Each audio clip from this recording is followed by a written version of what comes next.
now coming back once again, of course, to the World Economic Forum as the arrival of the U.S. President Donald Trump to the World Economic Forum, and we are delighted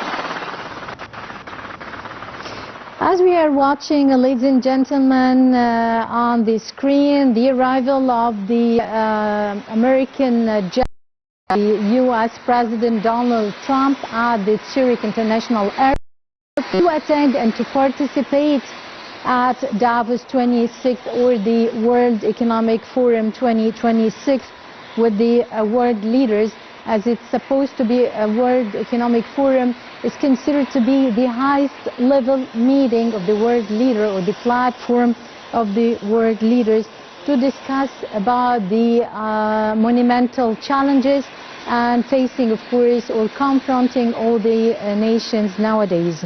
Well, to shed more light about this, we are delighted to be joined over the phone by our prominent guest, Dr. Ahmed Mostafa, expert of international relations. Dr. Ahmed, great pleasure having you with us. Yeah, great pleasure to have you too, and to give my insights about the World Economic Forum that's taking place in Davos, Switzerland, until the 23rd of this month. Yep. Focusing on the address or the speech of President Abdel Fattah al-Sisi at the Davos today. The world today is facing monumental challenges, as the President said, and he's urging for a cooperation and urging the opportunity for the good and mutual benefit of our nations. How it's really essential that the President showcased the domestic reform or the domestic strategy of reform concerning legislative or the economic reform at the front of the... Yeah, because it's really urgent, as you said, and if we talk about cooperation and having like mutual benefits and mutual profits like the others, especially as we are, Mr. Sisi also as representative of Africa and the South and so on, it is very crucial in this time being. Once we have a president of other country, Mr. Trump, he's trying to highlight the protectionism against the openness. Despite America already created the global term of globalization of trade, the free trade and so on. But right now, we found themselves, that trying to impose protectionism according to the higher tariffs, according to, the capture of other countries, according to giving the other weak countries an opportunity just to have the shareholding or the equal shareholding according to its presence as a country and as a sovereign country in the international arena. This is why the matter of cooperation is very important in that respect. And also a lot of issues, including and not limited to what happened to our people in Gaza, what's happening in South, what's happening or the aggression against a sovereign country, or threatening to violate the sovereignty of other countries, like what happened recently in Iran, and the instability in our region and so on. And this is because of those Western countries headed by the United States itself, because the United States is the reason of the problems worldwide now with Israel. Yes, I totally agree with His Excellency, Mr. Sisi, in that respect, because it is a crucial need for all the humanity currently. Yep. Also, in the special address of President Abdel Fattah al-Sisi, he discussed Egypt's vision for sustainable development 2030. and how Egypt is trying to shape a better future, not only for its nation, but for the nations of the Middle East and beyond, in which it's playing the pivotal, constructive and positive role for ending all the disputes and the wars in the region, like in Sudan, Lebanon, Syria, and Somalia, etc. How do you find this pivotal role of Egypt? I think Mr. Sisi is really a responsible person and a trusted person in this regard, because he really expressed not the needs of his own, but the needs of the people of the region and beyond, as you said, maybe throughout Africa as well. Because as we see, we have problems in Gaza, we have problems in Syria, in South Lebanon, or problems in Somalia, problems with Ethiopia, problems in Libya, problems in Sudan and other countries. This is because of the gains of the West and the gains of the greater powers, including and not limited to the Western countries. Therefore, we need a time to breathe. We need a time for the development. And without this, stability and security, no dreams and no visions will be achieved. We have the 2030 that is, raising the development and raising the green economy and things like that, which necessitates a lot of investments, a lot of efforts, a lot of collaboration amid regional and international countries. How can we achieve that without having the right stability and the right sovereignty and the right security in the region? It's going to be like a kind of whim if we don't have such three elements, and also the right resources. The resources are existed. However, you need stability and security just to refine it and so on. This is exactly the essence of the words of Mr. Sisi in this regard. Yeah. Sir, let me ask you about the importance and significance of the Palestinian cause. As President Abdel Fattah al-Sisi mentioned, that the Palestinian cause is really at the top of the Egyptian agenda.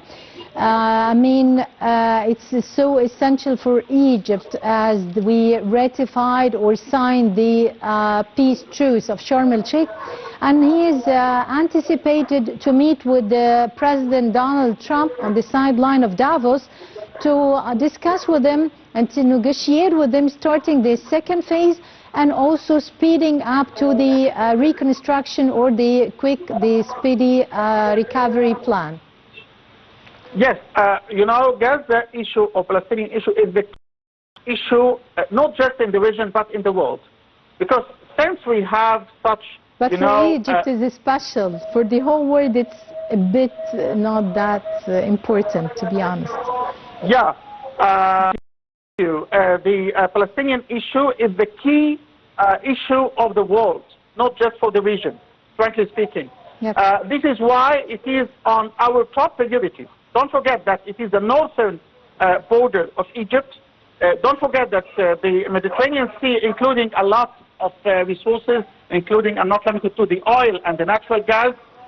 Not to forget that without the stability, as I said before, and security in the region, no more investments, and the future will be gloomy throughout the whole country of the region, especially the Arab countries, North Africa and Middle East. Therefore, without settling such, issue, according to what already undersigned by the 13th of October, this ceasefire agreement for Gaza, and going on to the second phase and the third phase concerning, the governance and the reconstruction and having the stability, authorities for Gaza and so on, nothing will be achieved, because it is like the cancer in the region.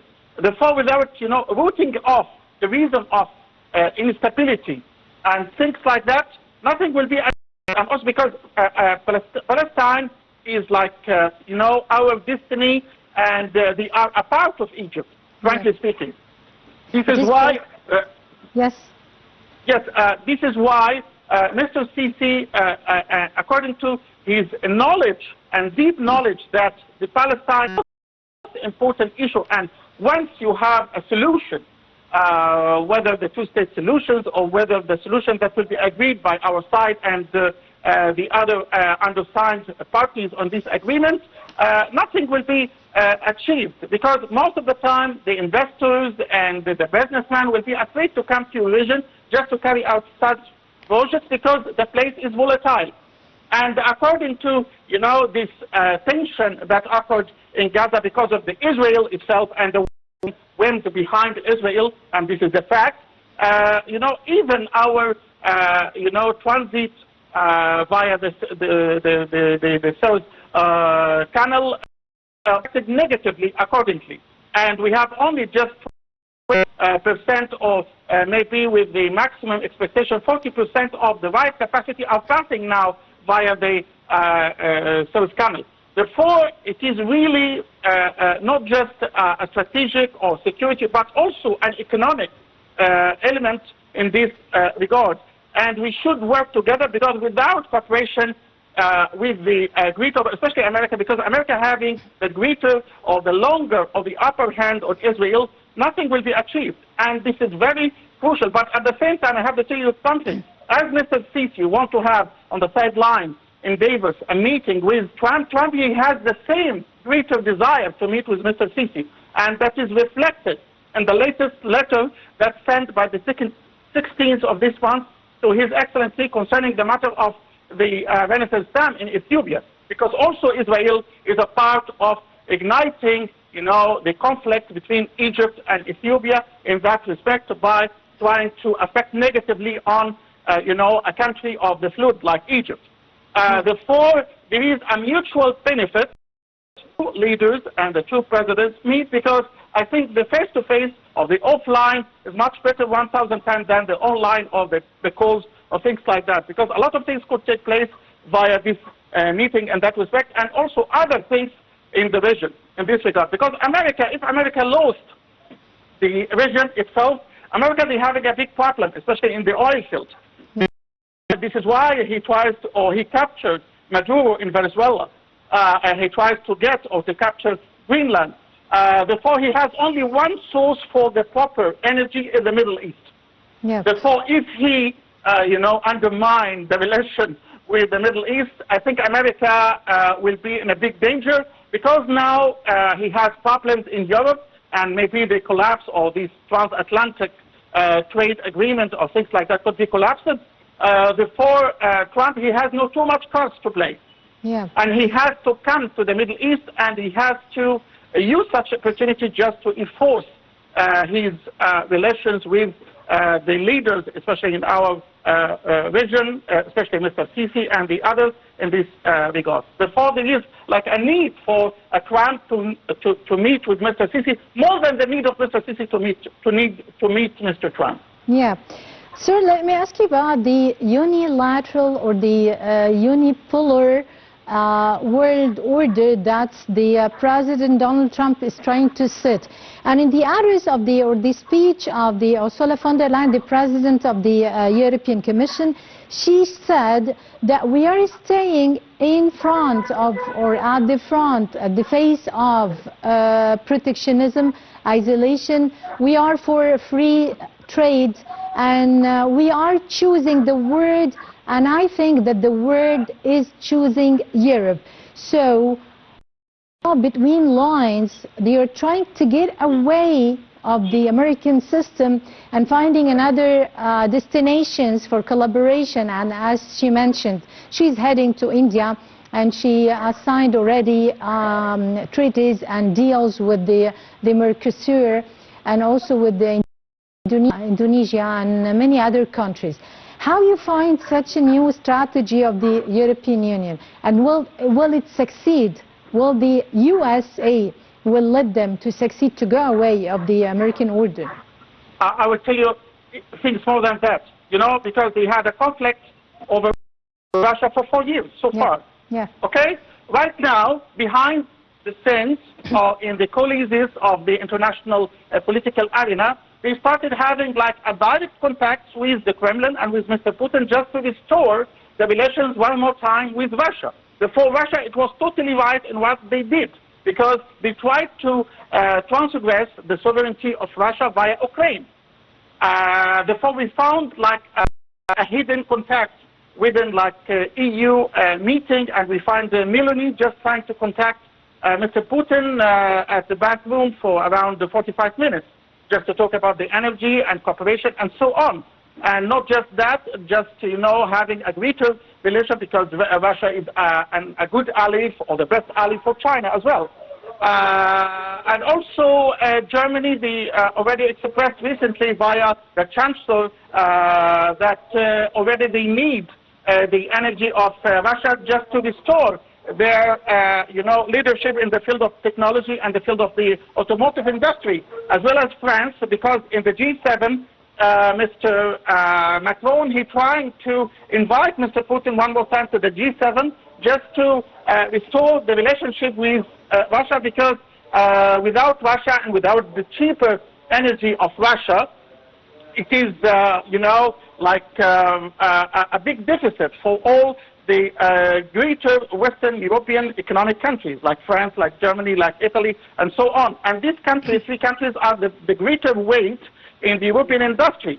Before, once we found that, yes, it is the first time that Ursula von der Leyen has started to talk about, you know, heading to the Mercosur agreement with Latin America and having the greater benefits, because via this transatlantic trade agreement that already made via the time of Obama, the European products losing a lot, because they were imposed just to import American commodities lower than the European requirements, and so on. And I wrote some articles in this regard, and it was a big damage, because at the same time, not all the European products are sold in the United States, because the competition with China is, you know, like you are competing with a giant. And also, Europe now trying to invest here in the Middle East, and we have the recent, you know, collaboration between the EU and Egypt, and we had a few weeks ago that the French lady Callas, the representative of the EU, she was here in Egypt, and we had like a good meeting with His Excellency, the Minister of Foreign Affairs, Mr. Badr Abdelati, just to collaborate with Egypt, and Egypt having like a new agenda just to transfer the indebtedness to a kind of investment in this regard, to settle or to offset the indebtedness with the EU. And this is like a new trend in the international economic relations, which is beneficial and like a win-win cooperation in that respect. Therefore, yes, therefore propelling like a new world order of the Greek Eurasia, that's including Asia and Europe, passed by maybe the Middle East and Africa. I think that's matching with the PRI, the Build and Road Initiative that is headed by the Chinese state. Therefore, I found it is coming true, and I wrote an article recently, maybe yesterday night, about such issue in that respect. You know, according to this, you know, volatile and unexpected American international relations and policies and foreign policies and so on, the situation is unexpected. Therefore, most of the time, the countries are betting on, you know, just the stable betting and the stable, you know, money that can reflect on some kind of economic benefits and mutual benefits for both sides. And it is the first time just to find Ursula von der Leyen just to talk about such issues in Davos and so on. And this time, I don't know, because I have some suspicion concerning, you know, because they have a slogan, the I don't know what's it called? Spirit of dialogue, and I would like to ask about this. The spirit of dialogue. Let me ask you a question here, sir, about this spirit of a dialogue. Yes, please. Yeah. As the president and CEO of Davos, he said that the dialogue is not a luxury, special or in particular in times of uncertainty. This is what the Burger Brandes said. And referring to the theme of this year, spirit of dialogue, how do you think that dialogue is really essential at times of uncertainty to approach and get to reach solutions for the challenges or the momental challenges? Unfortunately, I have to tell you something. This World Economic Forum is like a pitching platform for the giants or the big businessmen or the big businesses and so on. It is not like the United Nations.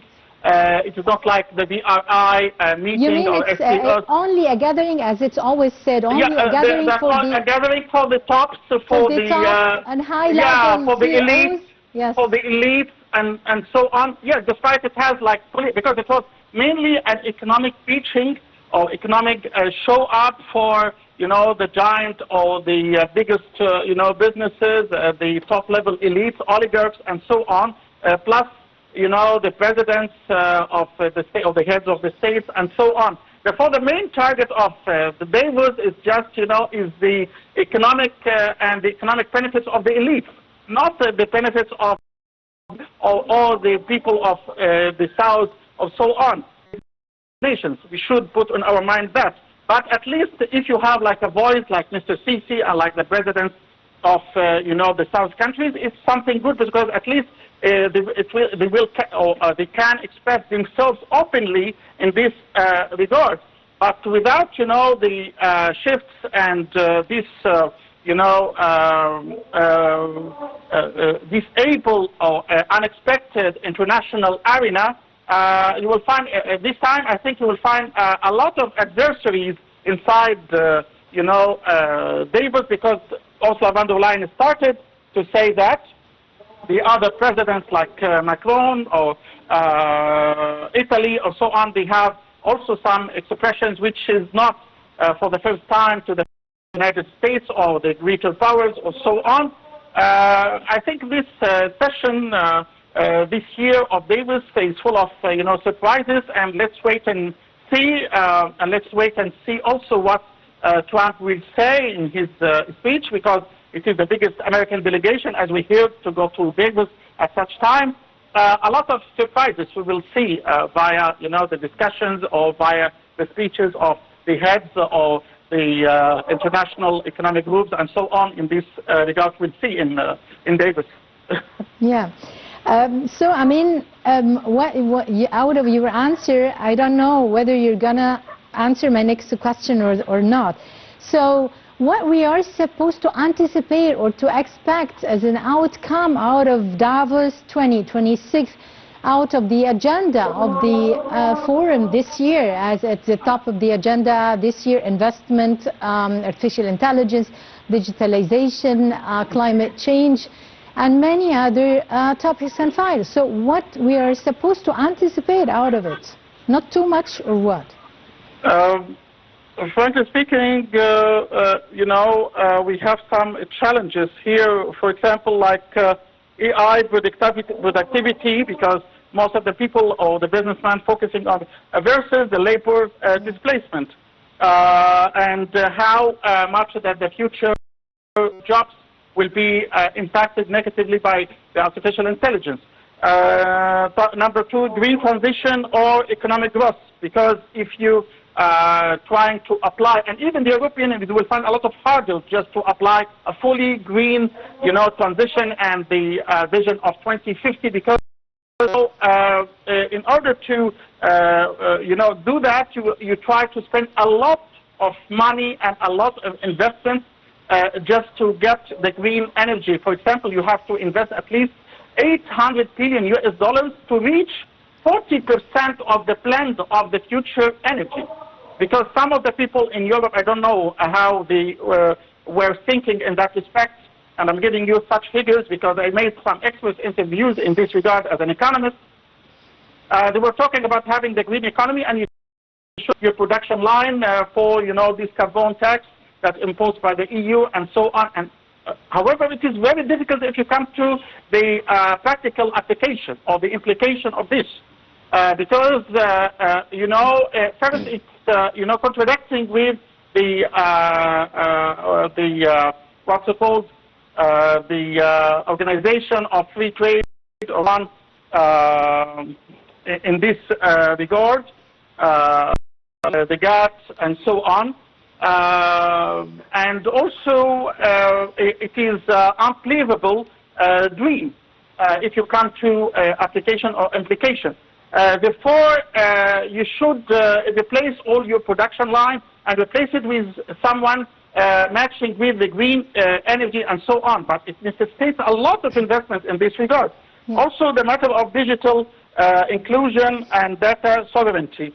Because once you need to have like a digital inclusion and including, the governance of the regime and so on, and the governments worldwide, you have like the matter of the data sovereignty and the matter of, the protection of your data and so on. The contradicted, agenda will be witnessed in this, forum. Some with the socio-economic, stream, and the others with the capitalist and protectionist stream. And this is exactly what we are witnessing here, especially evident in this session of the World Economic Forum in Davos right now. Therefore, a lot of things like this will take place. We can hear to, hard and hot discussions from the audience or from the president or from the specialized media that is existed over there.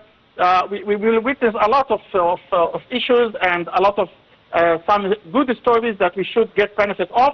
And as Egypt, we should be ready for the future and preparing the according to attending such kind of forums and so on.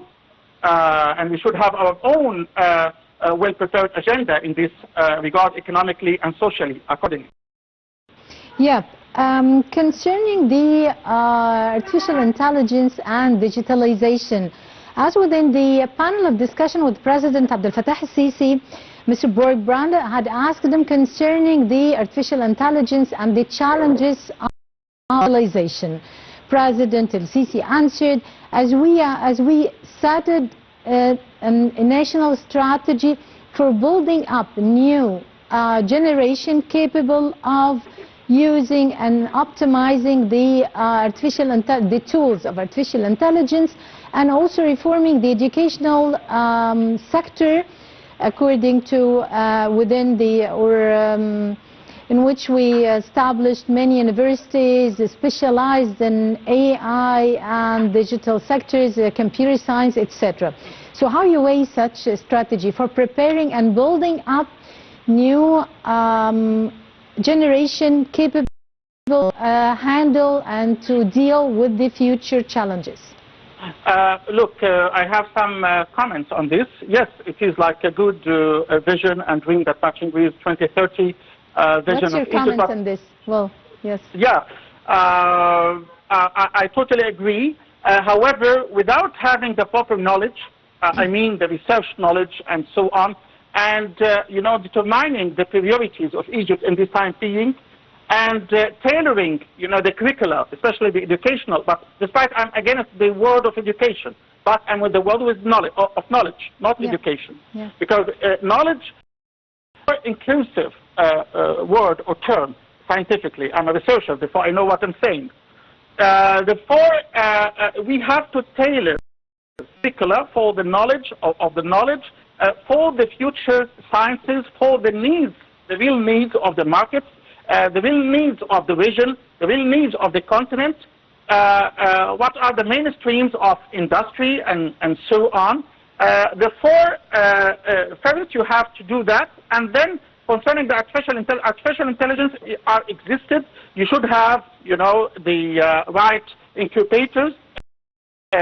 I think we have some good initiatives, one with Huawei, the Chinese telecommunication company here in Cairo, and it works with around 100,000 of the trainees on the field of digitization and artificial intelligence in this regard, but also should, the trainees... We have also a special agreement with the Japan and the Japanese side also, and within the framework of the Japanese schools here in Egypt.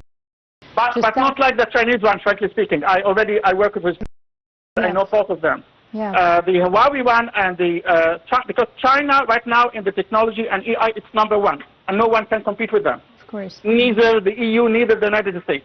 Because we have open source, and also it is free of a charge, and it is very quick as well, and can give you the coding if you want in this regard. If you can make like a site or an application or things like that, it will help you a lot. I'm not marketing, but I tried most of them, and every day, because I'm working, of course, with some of the AI application, especially in my writings, because it gives you like the proper speed, and it is also can rearrange your ideas, put it just in palettes and points and so on.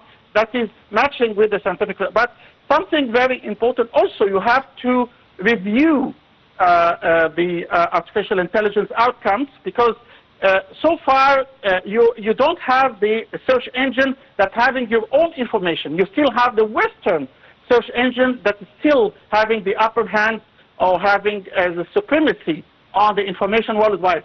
Most of the international or the Western engines, unfortunately, having biased information against us and trying to change the history and so on. So that I asked one question to the search engine and to the we are witnessing this and we are aware of this, but unfortunately the new generation, they are not aware of this. This is the really responsibility of the educators, the professors, the experts, the think tanks, and we should have the proper think tank network and media network just to diffuse the proper information on the level of not just Egypt, the global south. And this is exactly what I highlighted when I was the head of the Egyptian delegation at the recent SCO Summit for Think Tanks and Media last July in China. Please. Because without having, such kind of cooperation and the network, because also you need a funding to do that. This is like, a kind of a proper feasibility and a proper planning for having or to combating, the AI misinformation or the piracy or whatsoever on the level of digitization. Because we discussed a lot as an expert in this regard and its impact also in the economy, in the production of media, because also now I can produce for you some shots via the artificial intelligence. It's very real, with a real person. And I did it before. I made like some, short virals that I'm criticizing Trump in some issues. And also me having like a meeting with Elon Musk, and we have like a debate concerning the technology and the high technology and so on. Therefore, we should having also like a codes or ethics for using the AI and the technology as well. Because without such kind of codes or guidelines or ethics, I think a lot of bad things could be released via the social media or the search engines or whatsoever.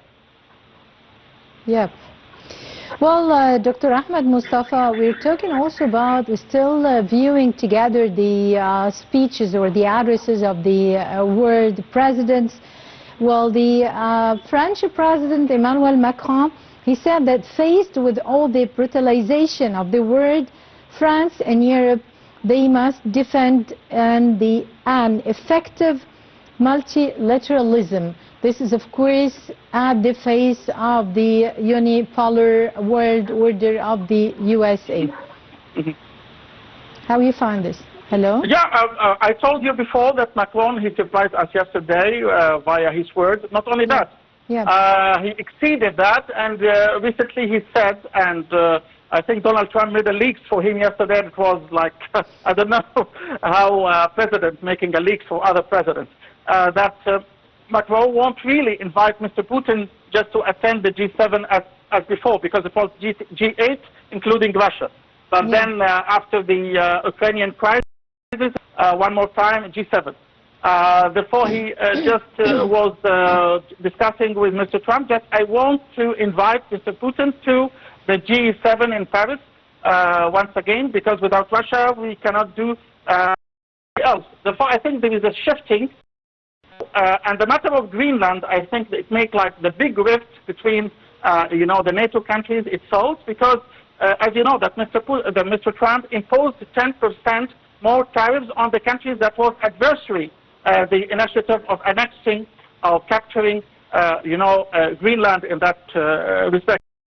The only way for the Western countries, they already undersigned the Mercosur versus this transatlantic trade agreement with the United States. Number two, they will shift one more time to Russia and to China. And should you know that France already in July, they already headed to China just to have a cooperation with China, not with America, in the field of artificial intelligence and digitization. That is, also proving what I said in the last question in this regard, because I was in China at such time in the SEO summit, and I witnessed that and some parts of the meeting between Macron and Mr. Xi Jinping, the Chinese, TV channels in this regard. Therefore, yes, I was not surprised by what Macron said yesterday, according to his actions in this regard, and I think there's also the same trend of Ursula von der Leyen, the head of the European Commission, in this regard as well. Yeah. Coming on to one of the main at the agenda of Davos 2026, which is investment. It's the main headline is investment, and as President sorry, Mr. Ahmed, Mostafa, the expert of the international relations, many thanks for being with us.